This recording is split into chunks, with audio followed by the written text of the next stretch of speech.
tonight's program, I am pleased to introduce our guest author, Dr. Frank Varney. He earned his undergraduate degree at William Patterson University and his MA and PhD at Cornell University. He is recently retired distinguished professor of U.S. and classical history and has been the recipient of multiple teaching awards. Dr. Varney is available to take student groups to historic sites, especially Civil War battlefields, and is a frequent speaker at Civil War roundtables, historical societies, and other interested groups. And he has been the keynote speaker at several veterans memorial dedications and has made numerous radio and TV appearances. So it's great to have you with us tonight, Dr. Varney. And I am going to turn the screen over to you and allow you to get started. So welcome. Yeah, thank you very much.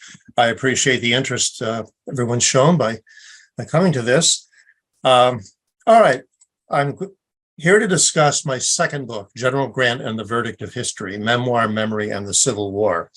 However, I recognize that probably many of the people attending tonight haven't read the first book, which does connect with this. So I'm going to spend just a couple of minutes going over the material in the first book as a lead into the second, just to give people the proper context. Okay, now I just need this to, there we go. All right. Winston Churchill said, "History will be kind to me, for I intend to write it." Well, he's not the only person who did. Ulysses S. Grant did as well. I became interested in the Civil War at a young age. I was 10, 11 years old, thereabouts. I started reading the Bruce Catton books, and it sparked a lifelong interest in the topic. I was a great admirer of General Ulysses S. Grant, among others. And to a degree, I still am. Kelly mentioned that I did my graduate work at Cornell University. I did that much later in life than most people do. I went to college at age 41, started graduate school in my mid-40s, started and finished up and started a whole new career as a teacher in my 50s. Of course, when you're working on a graduate program and you're doing a PhD, you have to write a dissertation, and I chose to do mine on the process of historical memory as relates to Ulysses S. Grant's memoirs.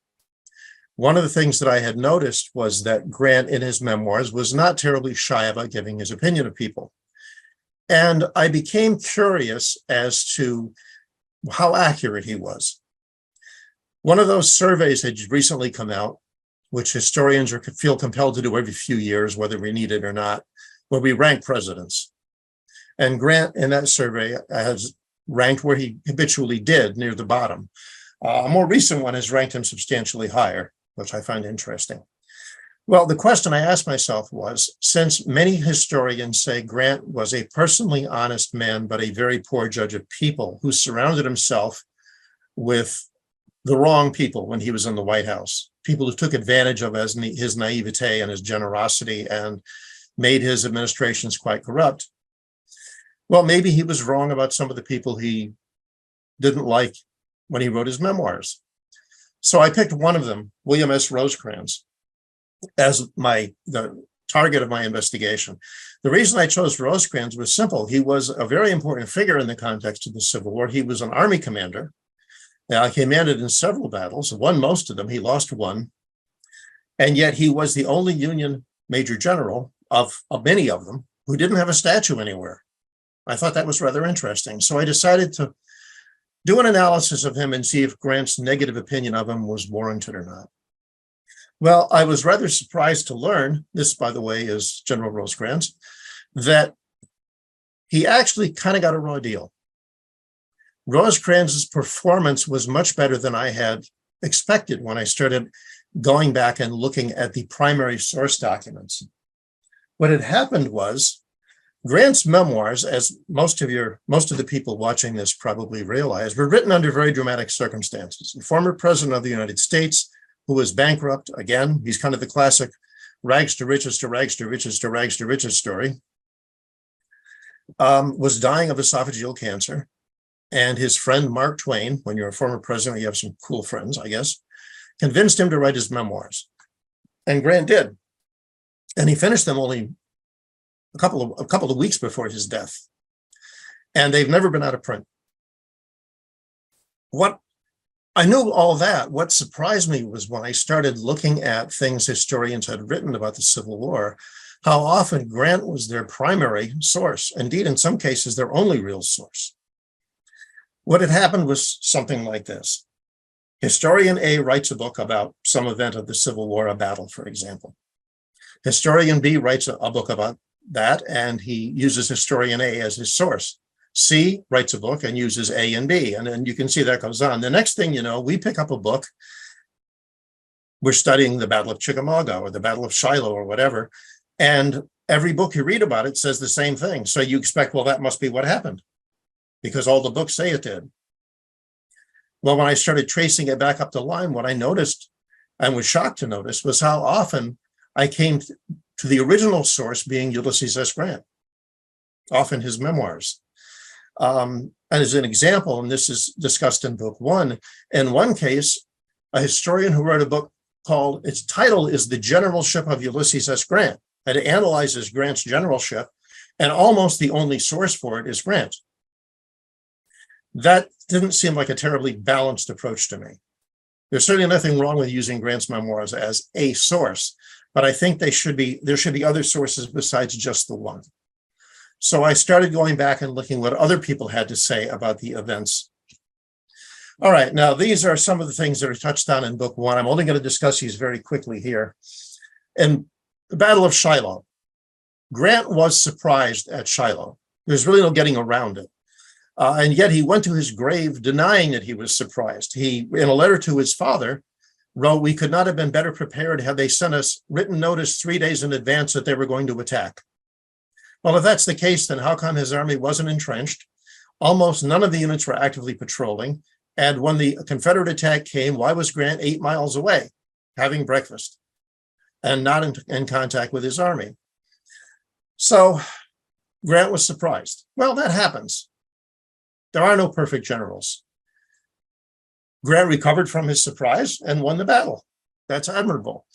But it is interesting that the fact that he never would admit to having been caught by surprise doesn't seem to have registered with people.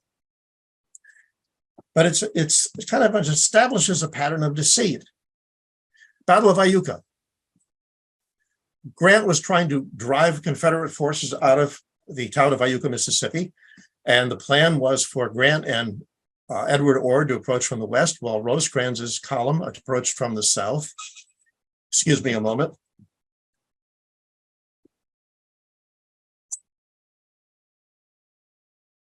Sorry about that, phone. Rosecrans performed his part of the plan. The problem was Ord's column never attacked. So Rosecrans, and again, I'm not going to a great deal of detail here. It's in the book if anyone's interested. That book is called General Grant and the Rewriting of History.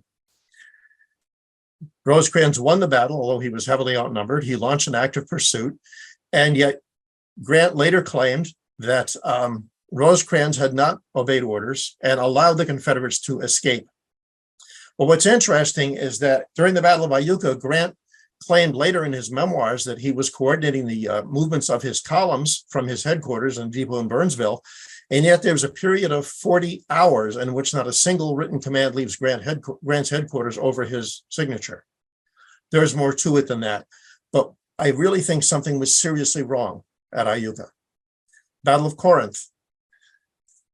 Rosecrans is in command of the important rail depot of Corinth, Mississippi. He drives off a much larger Confederate attack, pursues until he's recalled by Grant. And yet Grant, in the report of the battle, first of all, takes credit for a victory that he was 58 miles removed from. He was in another state altogether, in Jackson, Tennessee, and criticizes Rosecrans for not pursuing aggressively. Yet if you look in the official records of the War of the Rebellion, the messages are all Grant to Rosecrans calling off the pursuit. But Grant claimed in his memoirs that Rosecrans failed to pursue, and unfortunately, that's what's gotten into the history books. Battle of Stones River. Rosecrans fought and won the Battle of Stones River. It was a very near thing, But late in the war, when Lincoln was listing Union victories, Grant interrupted the president to say Stones River was not a victory. And Lincoln said, on that, we will have to disagree. Rosecrans defeated a larger Confederate army. He had inflicted more casualties than he took. He turned back the Confederate attack, the drive towards Nashville. The Confederates retreated past the point from which they had started their campaign. I don't know what else he would be expected to do in order for that battle to count as a victory.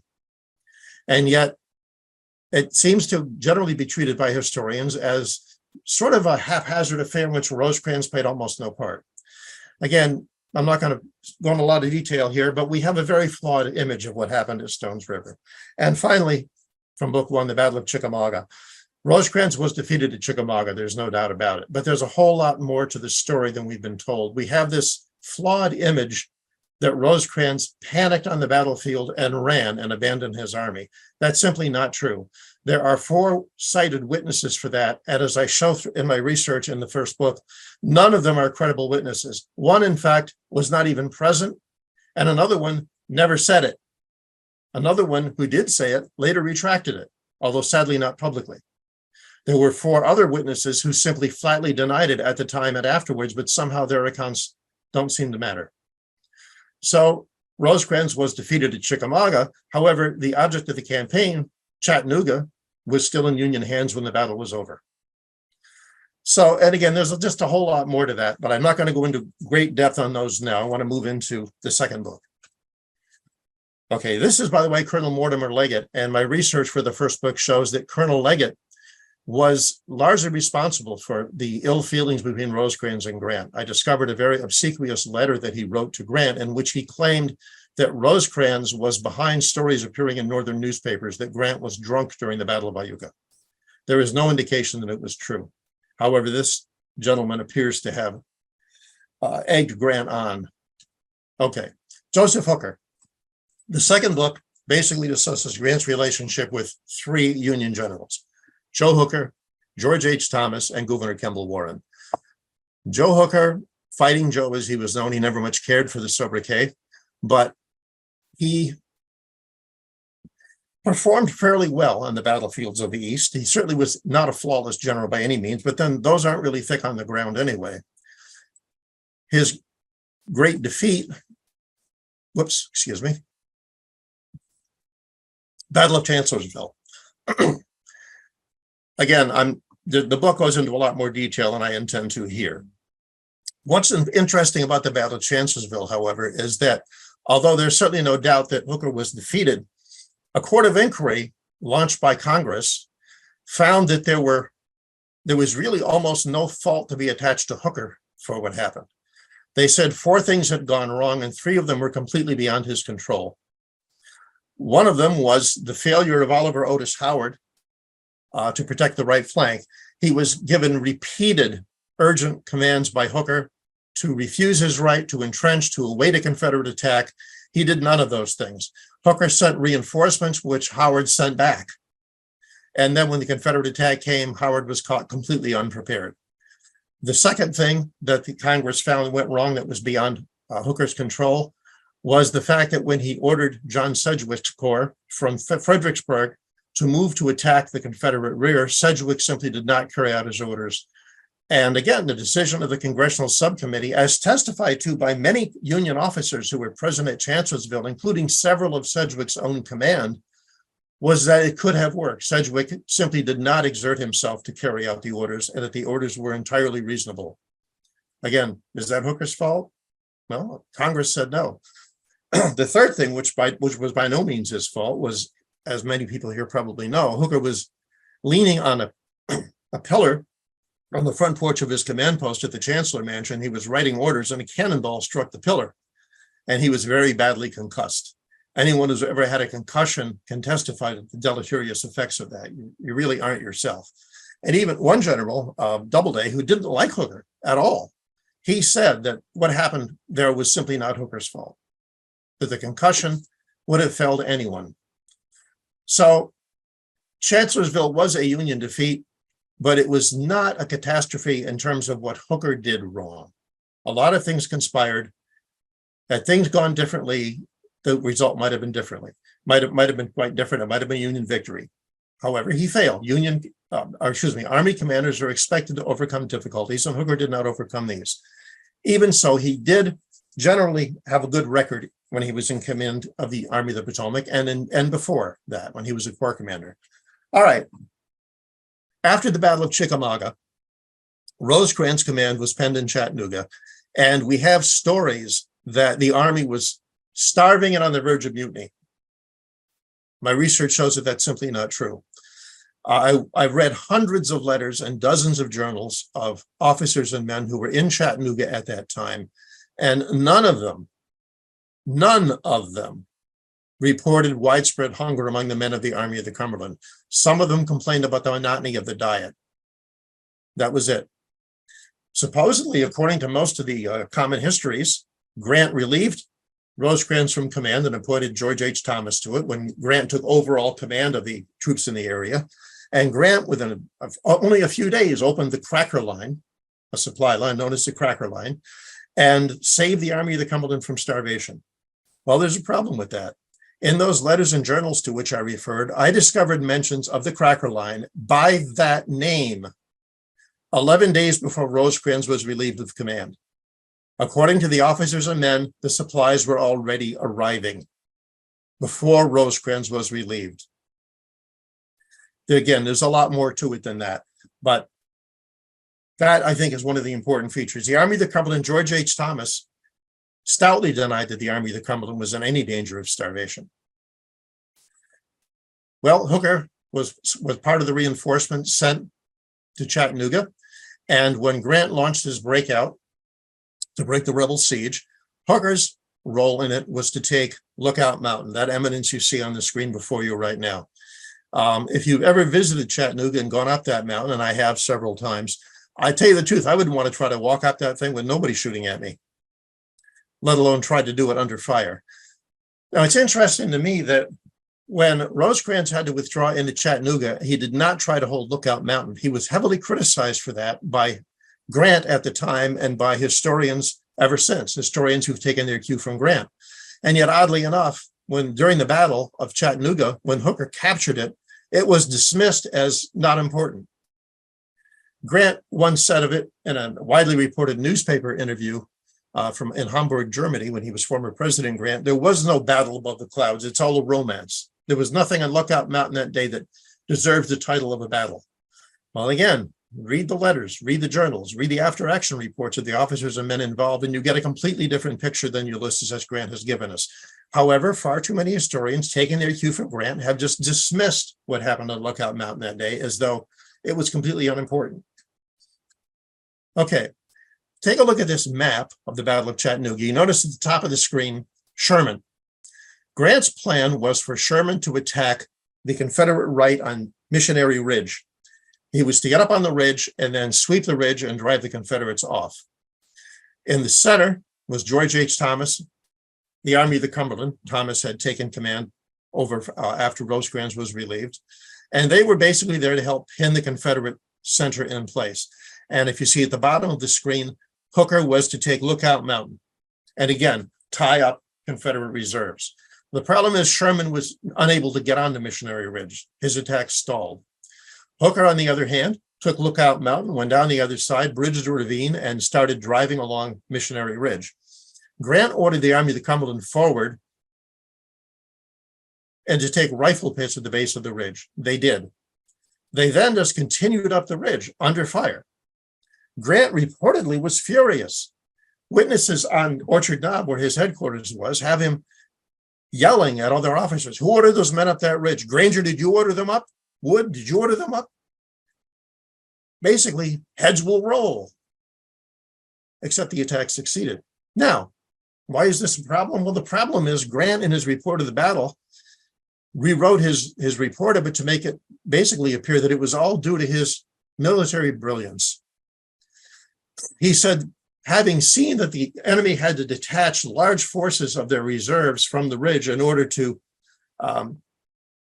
hold Sherman back, which, according to Grant, was his plan, that he then launched the Army of the Cumberland and what was intended to be the decisive blow. Except that that's not how it worked. That's not what happened. And historians basically take note of the fact, and yet they sort of seem to write it off. Yeah, well, that wasn't really true. That the Army of the Cumberland made this attack on their own, but ultimately it doesn't matter because Grant deserves the credit because he was the Army commander. Yeah, he was. That's true. He did a fine job. There's no complaint there. The problem is, again, trying to take credit for things that you're not entitled to. He tried to claim after the fact that he actually said, no battle that I ever fought followed my plan as closely as this one did. And yet at the time, he apparently was very upset because his plan wasn't being followed. So again, what it really comes down to is if someone lies to you repeatedly, shouldn't you at some point stop listening to them a little bit, or at least being a little more skeptical? For some reason, that doesn't seem to have happened in Grant's case. We know he lied about Shiloh. We know he lied about Chattanooga, but he won both battles. So it's sort of like, okay, well, not a big deal. Well, yeah, but if he lied about these, what else did he lie about? How justified are we in using his memoirs to form judgments about people that he didn't like? Okay, this is roughly from Grant's headquarters on Orchard Knob. That's Missionary Ridge. At the time, it was far less wooded than it is today, but you still get an idea. He was quite close to the action. And you can see Missionary Ridge is a pretty impressive eminence. Okay. Grant at this point is called east to assume overall command of the Union war effort. He leaves Sherman in command, and Sherman launches the campaign to take Atlanta. Hooker and George H. Thomas are quite active in this campaign. Hooker's command actually wound up doing a lot of the fighting. If you read Decision in the West by Albert Castell, Hooker did a very fine job. And yet he doesn't really appear much in the histories of the Atlanta campaign, partly because he walked away before it was quite over. What happened was General James B. McPherson was killed, one of the Grant men and a very effective commander. The logical man to be appointed to take command of the army that McPherson was commanding was Joe Hooker. He was senior in rank and age and in experience, and yet he was not appointed to the command. Sherman instead appointed Oliver Otis Howard. There was no one he could have appointed that would have angered Hooker more, because Howard was the person who had failed to look to the right at Chancellorsville. He was the person who had, as far as Hooker was concerned, had caused the decline of Hooker's military career by allowing himself to be surprised and by allowing Hooker's right to be rolled up. Hooker was furious at being passed over for this, and he resigned. It's too bad. But Hooker did perform well. So the bottom line, I think, with Joe Hooker is that, was he a great general? No, he wasn't. But my impression is he was probably a better general than we tend to think. He had a bad moment at Chancellorsville. Other than that, his record as a division and corps commander was pretty strong. He could have won Chancellorsville had a few things gone differently. And he performed capably in the West. George H. Thomas, the famous Rock of Chickamauga. You can go to any Civil War Roundtable or any online Civil War website, and you mention him, and he will be spoken of in very reverent terms. He was beloved by his men and by his superiors, with the exception of Ulysses S. Grant and to a lesser degree, William Tecumseh Sherman. So the question, of course, is why? General Thomas's wife said that the problem her husband had with General Grant was quite simple. When Grant was, after the Battle of Shiloh, when Henry Halleck kicked Grant downstairs to the role of second in command of the army in the West, Thomas was given a command that Grant wanted. Thomas didn't ask for it, but he got it. And according to Mrs. Thomas, that was the beginning of his problems with General Grant, basically jealousy. And that's a shame. We are all susceptible to petty human emotions, and sometimes they do not show us in the best light. And unfortunately, that is the case in Grant in some cases. Again, do I think Grant was a horrible human being? No, I do not. He was not a human monster. We're not talking Adolf Hitler or Joseph Stalin here. We're talking about a man who did his best for his country, and overall, I think, did it reasonably well. The problem is he was not always fair in his treatment of other people. Okay. Thomas performed well in the Atlanta campaign. But when Sherman started driving on his march to the sea to take Savannah, Thomas was left behind. He was sent to Tennessee with basically what Sherman himself characterized as the useless, the walking wounded, dismounted cavalry, understrength artillery. He basically was sort of left behind in what was not expected to be a scene of any action, except that John Bell Hood, commanding the Confederate Army in the South, did not do what Sherman expected. He did not try to oppose Sherman's march to the sea.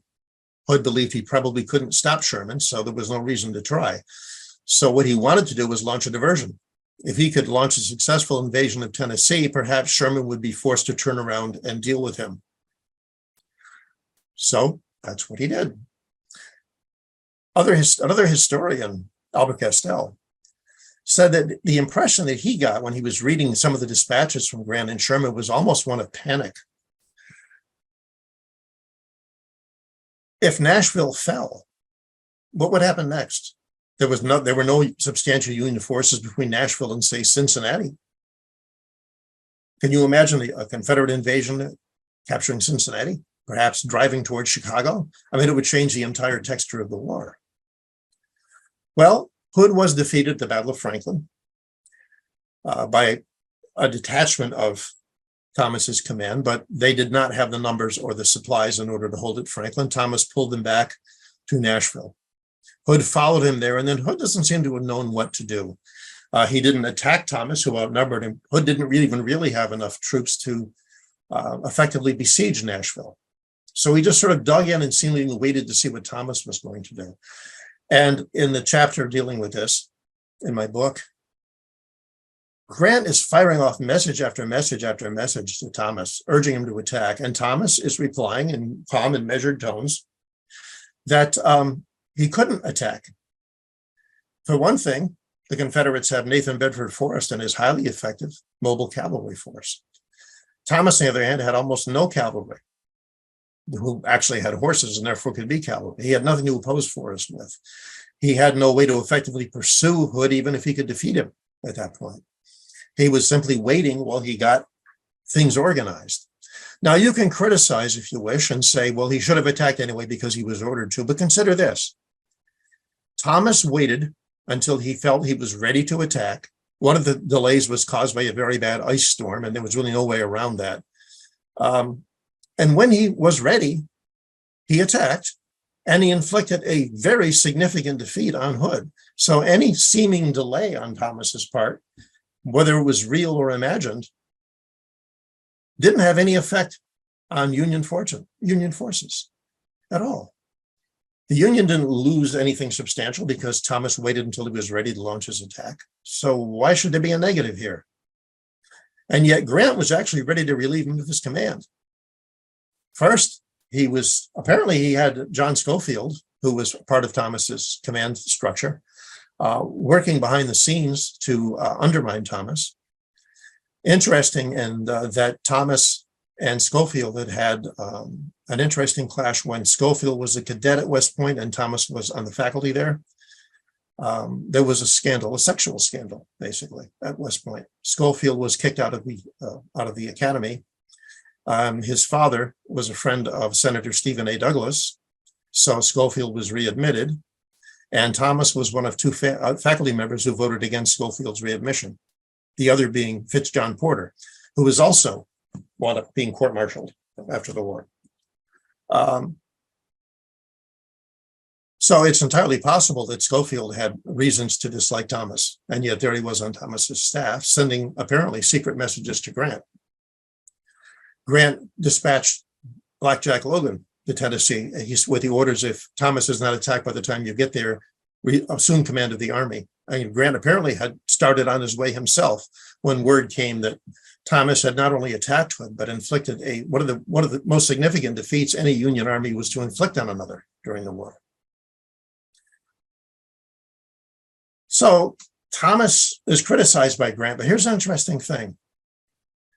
Was Thomas slow? Because that's the criticism we hear. Not that Thomas was not an effective fighter. There's no denying that he was. Not that he was not a very inspirational figure in the battlefield.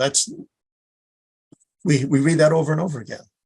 His troops thought the world of him.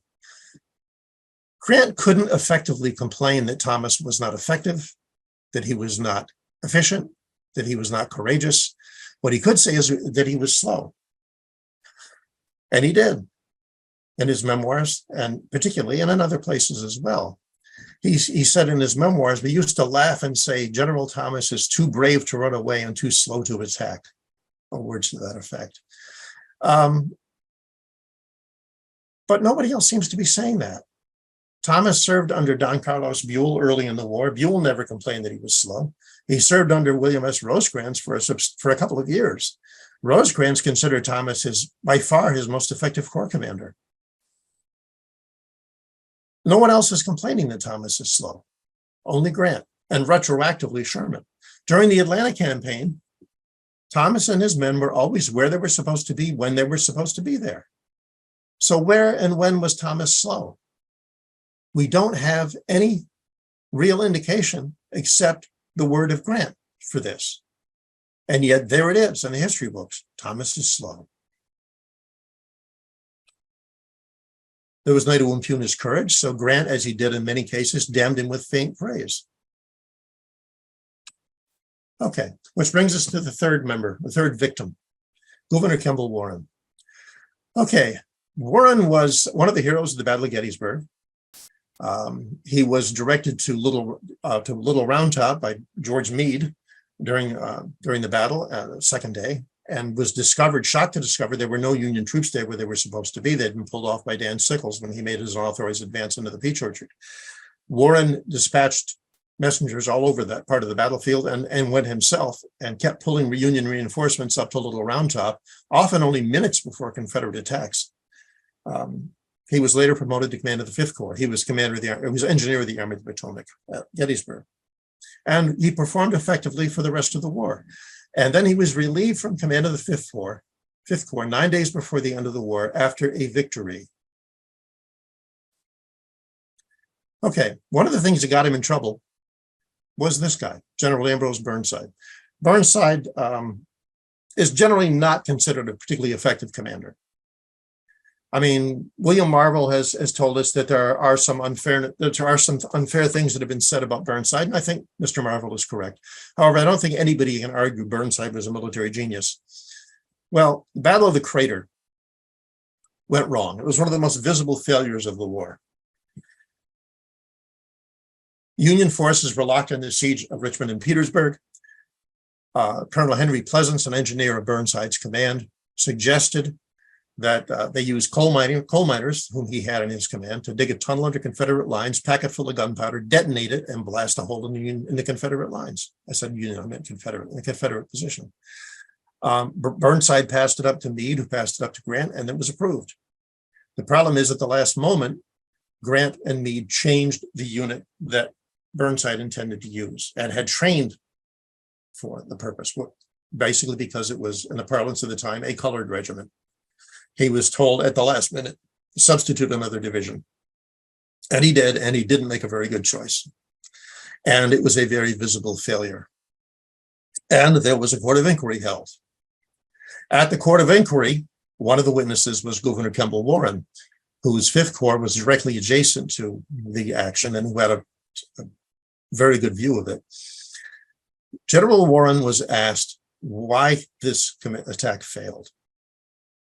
He said it failed. I'm paraphrasing slightly here, but this is essentially it.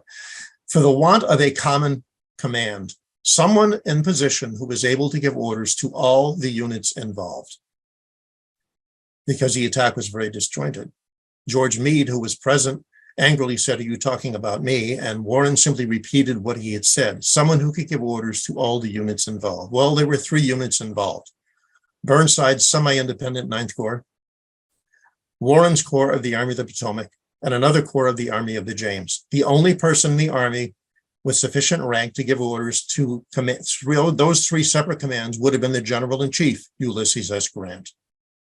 Warren never named Grant, but Grant obviously knew exactly whom Warren meant. And I believe that that is the root of the problems that Warren would have with Grant from this point on. Okay, this is the instrument of Grant's retribution. General Philip H. Sheridan, one of the foremost of the Grant men, along with William Tecumseh Sherman.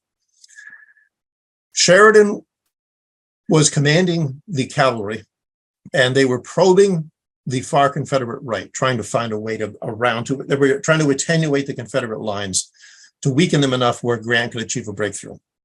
And Sheridan and his cavalry were sent on a wide swing. Now, there's several chapters in the book about this. We don't have the time tonight for me to go into these in any great detail, but I'm just going to cover them very quickly. Okay, what happened was, if you take a look at this map, Sheridan was off to the left there, and you see where there's 5 forks. And Pickett, that was General George Pickett's division, which was essentially the Confederate right. Sheridan ran into them. He sent a message to Grant saying that, I think we can develop this into something if I have infantry support. The closest command was Warren's 5th Corps, and they were sent. And he was originally ordered to take the White Oak Road, which, if you can see, it runs fairly near the top of the map. The problem with that was there were Confederate forces on that road. It's a very heavily wooded area. Also, it had been raining heavily for 3 or 4 days, so the roads were in terrible condition.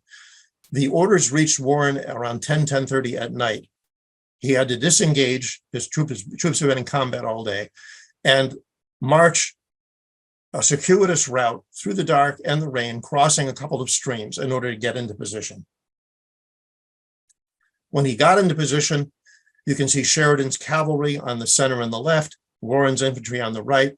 He started moving straight ahead where Sheridan had told him the Confederate line was. Again, it's heavily wooded terrain. We can't really tell that from the map. As they began to advance, Warren and his division commanders realized that that's not where the Confederates were. They had to reorient themselves and push to the left. They did. They drove back. They broke the Confederate left, and the Confederate position collapsed. Warren led the final charge on horseback, his corps colors in his hand. His horse was shot from under him. A captain who stepped in front of him was shot down. They won the battle. And immediately after that, Sheridan relieved him from command in disgrace. He should have had his day in court within 30 days by Army regulations. It took 18 years. Because Grant was general-in-chief, then Grant was interim secretary of war, then he was president for 8 years, and then Sherman was general-in-chief. And everybody in the Army knew the next general-in-chief after Sherman retired was going to be Sheridan. It looked like Warren was never going to get his day in court, but Rutherford B. Hayes, no friend of Grant, and a former Union general himself, ordered the court of inquiry.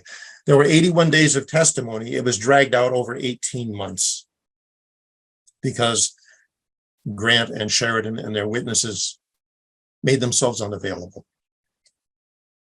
Charges against Warren were that he'd been slow in his night march, that he had failed to reach his position by the appointed hour of midnight, that having reached the vicinity of 5 Forks, he was slow putting his troops into action. He did not follow Sheridan's orders for the attack.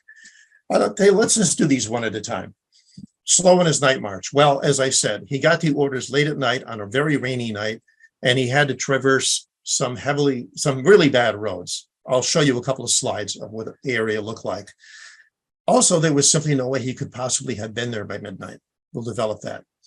Slow putting his troops into action. Well, he was at the rear of his column of his 3 divisions because he was disengaging from action with Confederates. When he got there, he received word from Sheridan to have his men stand down and make breakfast, that Sheridan would send for him. And he waited until Sheridan sent for him, and then he led his men into position. Sheridan never asked him, why are you late, or where were you, or anything. There was no discussion like that. That he didn't follow Sheridan's orders for the attack. Well, the problem with that is, yes, he did.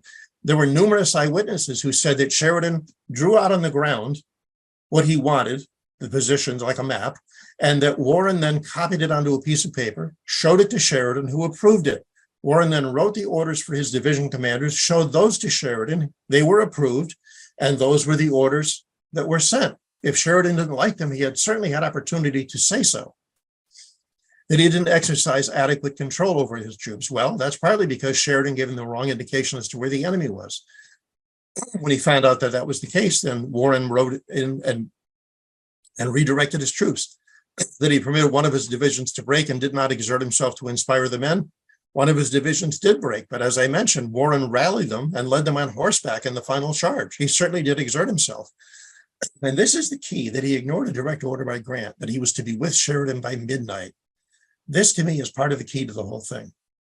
Again, we don't have the time tonight to develop this as much as the book does, obviously. Okay, this is the relative positions. Okay, this is Gravelly Run. They reached this around 10 o'clock at night. I took this photo, or my wife took this photo, during a dry spell. When Warren and his men got there in the pitch dark, it had been raining for several days, and it was swollen, according to several independent witnesses, to triple its normal size. They had to tear down a house and a barn so that they could build a bridge in the dark to get across it. These are some of the roads Warren had to take. Now, most of the roads they are today, of course, are paved. But again, these roads were heavily wooded terrain. They were very muddy. One officer of Sheridan's command said that horses were sinking in the mud up to their fetlocks, basically their knee, if you will. The roads were terrible. Excuse me. Okay, we discussed this again. Sheridan showed no concern about any delay. The incorrect orders, multiple witnesses said Sheridan approved the orders Warren wrote. Did he exercise adequate control? Well, he redirected his troops when he found that they were going in the wrong direction. Did he permit one of his units to break? Well, one division did break, but he rallied them and led them into the attack. Okay, this is Sheridan's testimony. The following exchange took place. Now, remember that Sheridan removed Warren from command after the battle, supposedly because he didn't follow orders. The question is, the cues are from Warren's attorney, the A is Sheridan. As far as I understand, you had no knowledge at the time, in other words, the time you relieved him, of what General Warren did in this battle after you parted with him. No, I had no knowledge.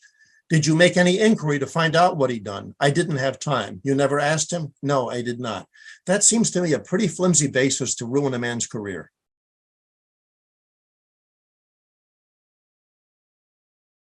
Okay, he was asked about this purported message from Grant that Warren would be with him by midnight.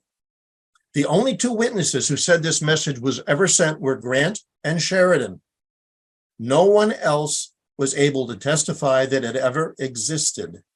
Sheridan was asked, can you recollect whose handwriting it was? No, sir. Can you recollect what you did with the original? No, sir. When did you last see the original? I don't know. Have you any reason to believe the original is in existence anywhere? No, sir. Did you turn it over to the War Department? I don't know. This supposedly the key charge against Warren, that he ignored a direct order from Grant. Question asked of Grant, why did you say, all right, this basically has to deal with a difference in timing as to when Grant said he sent the message and Sheridan said he received it. This is Grant's response. I think there was a little delay of half an hour caused in that way before sending the message to General Warren. He wasn't asked about a message to General Warren. He was asked about a message to Sheridan.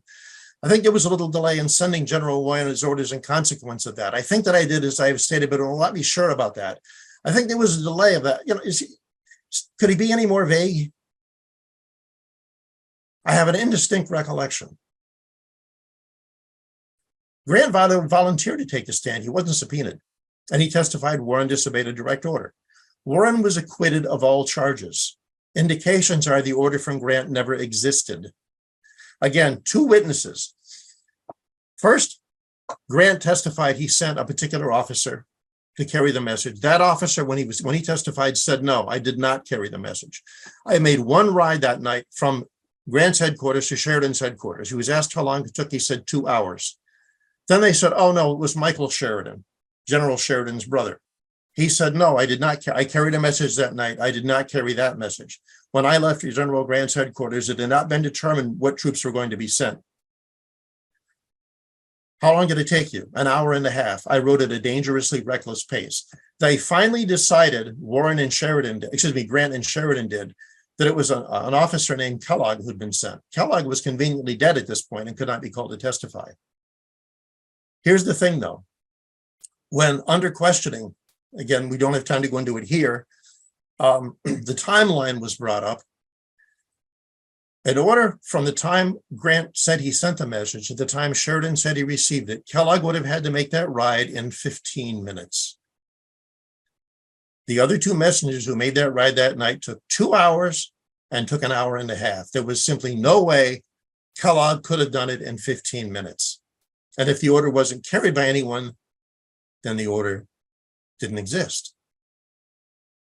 Also, Meade's headquarters was on the only direct route between Grant and Sheridan's headquarters. And Meade's staff officers unanimously testified that no rider went by during the time in question.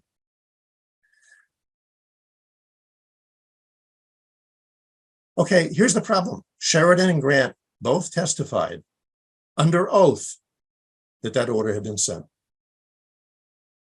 If they're lying, that's perjury. We know that Grant was less than honest about the Battle of Shiloh and about the Battle of Chattanooga and about other instances which we haven't developed here. They're in the books again. Warren again was acquitted of all charges. Consider the courage that took. Pardon me. Remember, this is our Army Court of Inquiry. The officers are all active duty colonels and generals. And the people who brought the charges are Sherman, Grant, and Sheridan. Sherman was the general-in-chief of the Army. Sheridan would be the next general-in-chief. These men were risking their careers to acquit Warren of all charges, and yet they did. However, Warren never knew. The findings of the Court of Inquiry were withheld until after his death. He was dying of diabetes. He said, "I die a disgraced soldier," and he was buried with no military honors, and his wife was forced to vacate base housing forthwith. He never knew his reputation had been restored. Okay, there are two appendices on the book. A colonel who was at Shiloh pointed this out about the Battle of Shiloh. At Shiloh, Grant did not give a single order that moved a division, a brigade, or a regiment that day.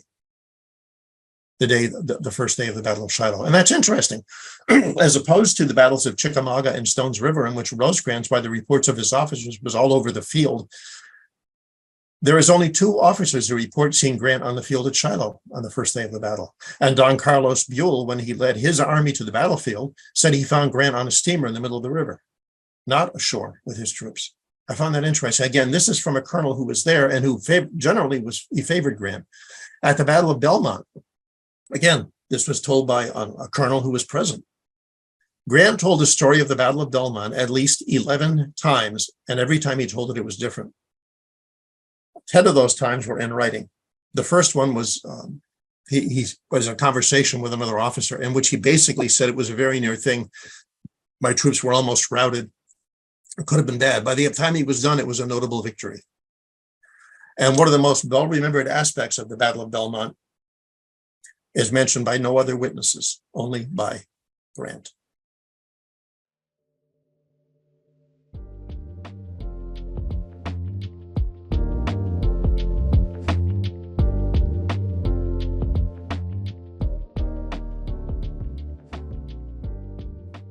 Okay, about General Rosecrans, by the way, I mentioned that General Rosecrans did not have a statue.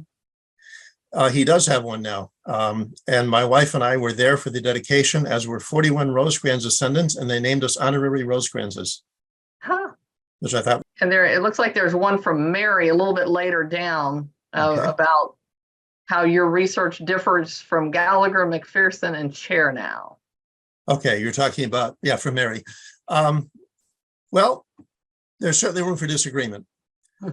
Gallagher and McPherson's books came out before my research. Now, since my book did come out, there has been a flurry of what some people refer to as revisionist history, as though revisionist was somehow a dirty word. Myself, David Moore, Diane Monroe Smith, were all at the same time coming to very similar conclusions about what was going on in Grant, regarding Grant and some other people, completely unbeknownst to one another. It was kind of funny. Our books all came out within a few months of each other. Diane's was first, followed by me, followed by David Moore's. Since then, Joe Rose wrote a very lengthy book, Grant Under Fire. Philip Lee wrote a book, U.S. Grant's Failed Presidency. I think that was the title. I don't look at Grant's presidency. I'm dealing with his military record. And there have been others coming out. So Gallagher and McPherson, I'm not saying they did anything wrong. No one's trying to deceive here, but we all thought we knew what had happened.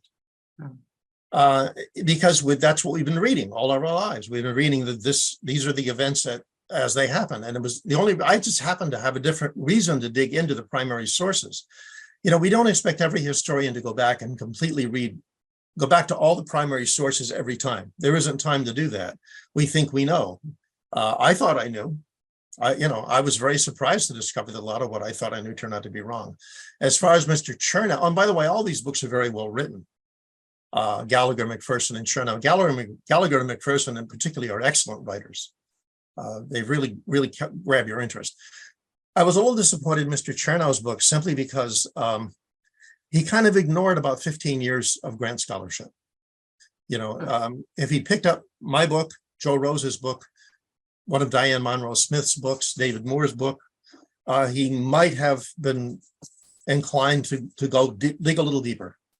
But unfortunately, he didn't. He kind of believed, as we used to believe, that we knew what happened. And again, his book is very well written. That's, I think, unfortunately, he got some of it wrong. And again, I'm not saying any of these people had any malice or any intent to receive. It could be the next question, Stacy. Could it be that Grant and Sherman had higher expectations of Thomas rather than Rosecrans and Buell? I suppose that's certainly possible. But the bottom line is, if you perform your job well, you perform it well.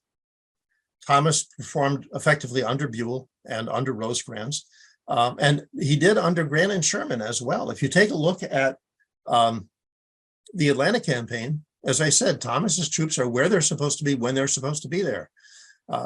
There's really no failures to be laid at his door. And when it comes to Nashville, he wasn't really that much to work with. I mean, as I said, Sherman himself said he left behind essentially the sick and the useless. And that's what Thomas was expected to turn back Hood's invasion with, and did. See, here's the thing. Unreasonable expectations of a superior should not be grounds for chastising a subordinate. It's maybe they did have higher expectations of Thomas, but Thomas never failed under Grant or Sherman. There's no indication he ever let them down. So why therefore be critical of them? Okay. This is a question about something else. After the war, Warren did stay in the Army. His reputation was badly diminished. He took part in a lot of surveys out farther out west. In fact, I spoke at the Northern Great Plains History Conference a number of years ago, and he was one of the things that came up was he did a lot of the surveying done by the Army as the West was being mapped. Warren, however, felt that he had been disgraced. Another officer, Andrew Humphreys, who was a corps commander in the Overland campaign, said no officer could rest under the assertions that were made against the charges made against against Warren. Sheridan almost accused him of cowardice. He didn't quite go that far, but he said to the officer who he sent to relieve Warren of command, he said, "Tell General Warren, by God, he wasn't in the fight," which could not have been more untrue. Officers of Sheridan's own command reported having seen Sheridan at the front of the charge leading his troops. In a very moving letter to his wife, Warren said, I, like everyone, I had again, I'm paraphrasing, but I had my expectations of what my career would be, and I thought I would be a success. And here I was at what I thought was the pinnacle of my career. I was leading the charge, colors in hand, and what looked to be one of the final battles of the war. And I suddenly found myself disgraced. I mean, that's heartbreaking. It really is. Okay. Overall, I think Grant did well. What I get a kick out of is I said once to someone who respectfully took issue with my first book. I was at Gettysburg doing a book signing. And the person said, I don't think you're fair to Grant. And I said, what I'm really saying is Grant didn't win the war all by himself. The guy said, I disagree. Well, okay, well, I'm sorry, but no, he didn't win the war all by himself. He had Sherman, he had Sheridan, he had a number of other successful officers. He also had help from people like Thomas and Rosecrans and others whom he didn't necessarily. There are other officers whom are mentioned in the book, so these are the ones I focus on, but there are other people who also did not do well at the hands of Grant. I think Grant was an effective general. However, here's the thing. There were some officers after the war, one of them, Joshua Lawrence Chamberlain, you're probably familiar with the name, Chamberlain said that one of the problems he had with Grant was that Grant always had the urge to do. In other words, to be active, to do something, to never stop, never wait, never go back. Grant himself said he never liked to retrace his steps. And Chamberlain felt that that led at times to needless casualties. At the Battle of Cold Harbor, two of the Corps commanders, Gouverneur Kemble Warren and Whitfield Scott Hancock, when Grant ordered the attack, both of them sent messages to Grant and urged him to come and examine the ground before he launched the attack. They didn't think it was the Confederates were dug in and prepared. Grant ordered them to make the attack, and the casualties were terrible, were just awful. 7,000 men. Well, Grant later said that people have said, well, Grant apologized for that, and he took the blame for it. No, he didn't. What he really said in his memoirs is, one of my great regrets is that the attack was made. That sounds like it sort of just happened. It would have been much more honest to say, one of my great regrets is that I ordered the attack over the objections of two of my Corps commanders. I mean, he's using passive voice to, I think, sort of evade blame. Ed Bonekemper wrote a book about Ulysses S. Grant called A Victor, Not a Butcher. And he decried the people who claimed that Grant was careless of other men's lives. You can look at it either way, I guess. He won. He made use of his resources. One thing that I don't think we can quibble is that one of the reasons Grant was so successful in the East was that he had something that most of the other generals in the East, except McClellan, who had his own problems, none of the other ones had, which was freedom from interference from above. Grant was general in chief. Okay, there was nobody aside from Stanton and Lincoln to overrule him, and they were not about to do that. So Grant was able to assign troops where he needed them, to pull in units where he needed them. I mean, during the opening stages of the Battle of Gettysburg, when Joe Hooker was pursuing Lee northward, and he said he wanted the garrison from Harper's Ferry added to the Army of the Potomac, he was told no. And he attempted to bluff Halleck and said, well, in that case, I'll resign. And was probably very surprised to see his resignation accepted. They offered the command to John Reynolds, and he said, I want the Harper's Ferry garrison. They said no, and he said, then I won't take the command. They offered it to Meade. He said, yes, I want the Harper's Ferry garrison, and they gave it to him, which means that Reynolds and Hooker were probably right. Grant didn't have to worry about that. He could pull troops out of the defenses of Washington or wherever he needed to do that. He was the general in chief, so he had that advantage. And I think it's an important one. So overall, was he an effective general? I would say yes. However, I think we have an erroneous picture of Grant's capabilities based partly on Grant taking credit for things he did not deserve credit for. Grant's drinking. I think it possibly did. It's funny, I was doing a presentation at the Grant Cottage about an hour or so south of here, and this is outside Saratoga Springs, New York. I've spoken there twice, and I think if they felt I was unfair to Grant, they wouldn't have had me, let alone had me back. And one woman, she said, I think you're being very mean by saying Grant was an alcoholic. She said he wasn't an alcoholic. He was just one of those people, when he started drinking, he couldn't stop. That's pretty much the textbook definition of an alcoholic. Does it mean he was an evil person? No. We probably all know, all of us have probably known alcoholics. You know, it's not something they can control.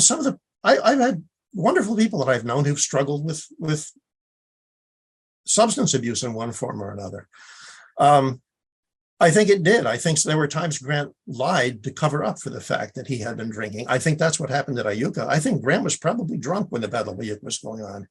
As I said, there was a period of 40 hours in which no messages left his headquarters over his signature.